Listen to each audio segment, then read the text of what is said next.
want to know what really happened? My name is Russ Kyle. I give tours, crime tours.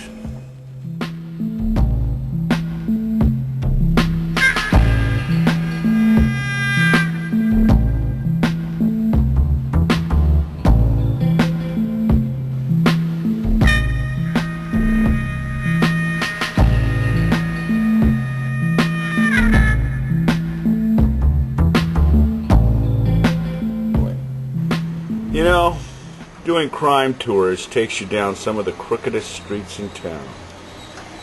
Some of those streets even I don't want to ever see again. Some crimes are so heinous they seem to get wiped clean from our collective consciousness. Maybe that's the case with the subject of tonight's tour. All but forgotten by the media and the citizens of San Francisco. Alive like a scar with the survivors and the victims' families. Tonight, we pick the scab off Frisco's bloodiest wound, the Zebra Killers. It's a beautiful night for a stroll, just like every other night atop Telegraph Hill, one of the safest neighborhoods in San Francisco, and a neighborhood with some of the most spectacular views the city has to offer. But back in 1973, on October 19th, this street proved anything but safe. When Richard Haig and his petite wife, Keita, went out for their after-dinner stroll along this street, they didn't think anything of it when they noticed two black men on either side of the street. Soon a struggle ensued that involved guns. Richard and Keita Haig were abducted into the back of a van, and thus began the saga of the Zebra Killers. Richard and Keita Haig were thrown into the back of an unmarked white van. Before they got out of the predominantly white Telegraph Hill area, the van was stopped by curious cops in a patrol car. But it was just a cursory stop, and the cops were satisfied there was nothing amiss, and that the two young black men in the van were on the up and up. This was the first instance of the Zebra Killers' unbelievable luck. The two black men continued south via the convenient Embarcadero Freeway and exited at Potrero Hill. On the drive from North Beach to this point, one of the assailants took sexual liberties with Keita Haig. Richard tried to intercede on his wife's behalf. He was greeted with a crushing blow to the jaw from a lug wrench. A struggling Keita Haig was forcibly dragged down to these railroad tracks below, where in a style of execution eerily similar to one broadcast daily on Al Jazeera, she was decapitated with a machete. Richard Haig was hacked about his head and his face with the same machete that was used to decapitate his wife, Keita. When Haig stopped moving, he had been left for dead.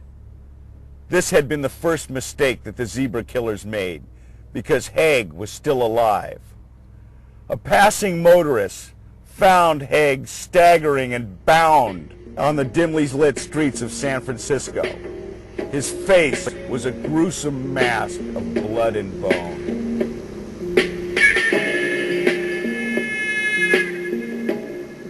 And over there is the old Mint. Yeah, this is the Haight. It's all gentrified now, but it used to be the site of a notorious housing project called the Pink Palace. The corner of Haight and Buchanan. In 1970s, it was the site of the Pink Palace. The Pink Palace was a place where if you were jonesing for anything, you could find it. The Pink Palace was an infamous drug haven where anybody of any color could find any drug at any time of day. On December 11th, 1973, 26-year-old Paul Danzig was sniffing around this end of the projects looking for his favorite smack dealer. But he was having trouble finding the guy that could make his severe withdrawal symptoms disappear. You see, Danzig had just been released from jail on a possession rap that very day. Maybe that's why he was out of touch and couldn't seem to make a score. Danzig approached the payphone at the corner of Webster and Haight. He began to make the same phone call that 1,000 junkies before him had made from the very same phone booth. But before his dime could fall, Danzig heard a voice from behind him. "Hey, you!" Danzig quickly turned and he encountered a black shooter with a gun leveled straight at his chest. The shooter deposited 3 quick shots into Danzig's chest. Danzig stumbled away from the phone. He made it about 20 feet when he collapsed and died on his beloved Haight Street, clutching still in his hand the number to his salvation.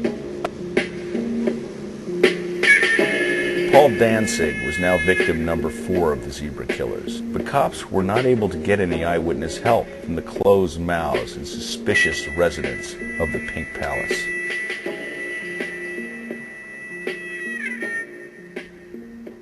Early in his dubious career, inveterate socialist and one-term mayor Arthur Agnos was a member of the California Commission on Aging.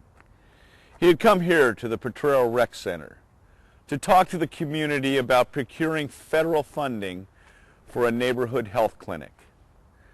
As Agnos left for his car, he chatted with 2 women.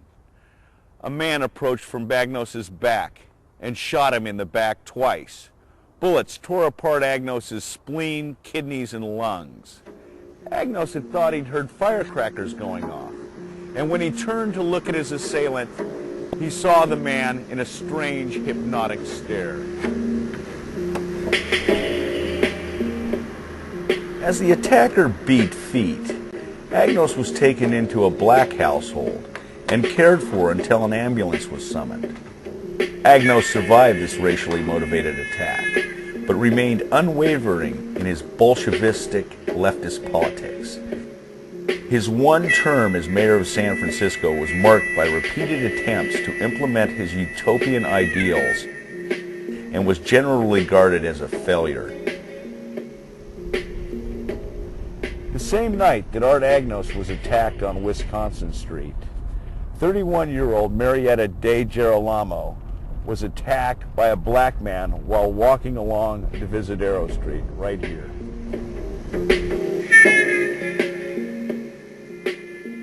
The 5'1", 125-pound woman was shoved into the doorway of the barber shop.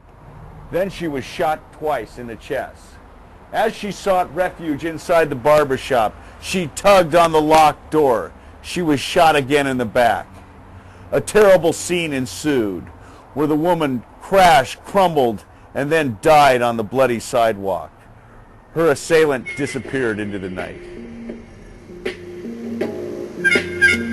1 week later, on the night of December 20th, 2 more attacks occurred. The first in the Haight on a 20-year-old woman who was shot 3 times but survived. Later that same night, way out in the Bayview, an 81-year-old man named Bertuccio was murdered as he walked home from his janitorial job at a 7-Up bottling plant.